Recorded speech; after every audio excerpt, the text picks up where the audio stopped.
Saudara-saudari yang terkasih, saya mencoba melihat, saya pernah baca, jadi saya cek kembali, ternyata di dalam anggaran dasar dari kongregasi Kode ketiga reguler, di mana OSF termasuk di dalamnya dalam bab 3 itu tentang semangat doa. Jadi saya kutipkan di sini, setiap tempat dimanapun juga, pada setiap saat dan segala waktu, hendaklah saudara-saudari dengan sungguh-sungguh dan rendah hati mengimani Allah yang kekal, Maha Tinggi dan Maha Luhur, Bapa dan Putra dan Roh Kudus. Hendaklah mereka memilikinya di dalam hati dan mencintainya, menghormati, menyembah, mengabdi, memuji, meluhurkan serta memuliakannya. Hendaklah mereka menyembah Dia dengan hati yang murni, karena kita harus selalu berdoa dengan tidak jemu-jemu, sebab Bapa mencari penyembah yang demikian itu. Dengan semangat yang sama, hendaklah mereka merayakan ibadat harian di dalam persekutuan dengan gereja seluruhnya. Mereka, pria dan wanita yang telah dipanggil Tuhan untuk hidup kontemplatif, hendaklah menyatakan baktinya kepada Allah dengan sukacita yang diperbaharui setiap hari. Dan hendaklah mereka dengan rajin melaksanakan cinta kasih yang dinyatakan bagi dunia oleh Bapa yang telah menciptakan kita, menebus kita, dan akan menyelamatkan kita karena belas kasihan-Nya semata-mata.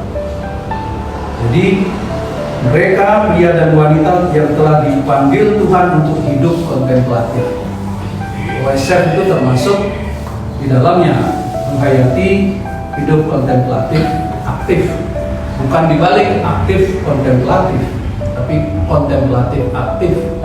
Karena itu sesudah bab 3, bab 4 mulai bicara tentang kaul, bukan kaulnya dulu baru kemudian doa, atau kegiatan-kegiatannya dulu baru doa.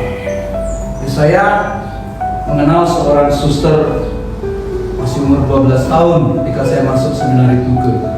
Kata-katanya tidak akan bisa saya lupa. Sayang, saya seorang pria, kalau saya seorang wanita mungkin saya sudah masuk OSF. Karena orang ini luar biasa menurut saya. Terus almarhum Suster Mayela, dia katakan, saya bantu dia di gereja, bersihkan gereja sebagai poster. Dia mengatakan, tutup matamu, tutup telingamu, buka hatimu. Itu saya tidak pernah mengerti dia bilang begitu. Tapi sebagai seorang anak umur 12 tahun, kemudian kata-kata itu terngiang terus. Itulah semangat seorang Fransiskan membuka hati kepada Tuhan. Kita mungkin akan dengar, kita lihat hal-hal yang tidak cocok dengan semangat hidup kita, tapi kita membuka hati terhadap Tuhan. Semangat berdoa dengan tidak jemu-jemu untuk menjadi semangat hidup, bukan hanya usulan atau saran, tapi dia harus menjadi semangat disposisi hidup. Bukan hanya sebagai suster, tapi juga sebagai orang Kristen. Kita harus sungguh-sungguh menghayati ini. Jadi semangat Fransiskan itu selalu bertanya kepada Tuhan, Tuhan apa yang Tuhan inginkan dalam hidup bagi saya. Bukan saya punya rencana hari ini Tuhan tolong approve rencana saya. Bukan saya susun rencana, saya siap dengan rencana, Tuhan tinggal berkati. Tetapi kita selalu harus bertanya kepada Tuhan, Tuhan apa yang Engkau mau dari saya. Itu pertanyaan Fransiskus kepada Yesus yang disalib San Damiano ini. Lord, what do you want me to do? Untuk hari ini Tuhan, Engkau mau apa dari saya?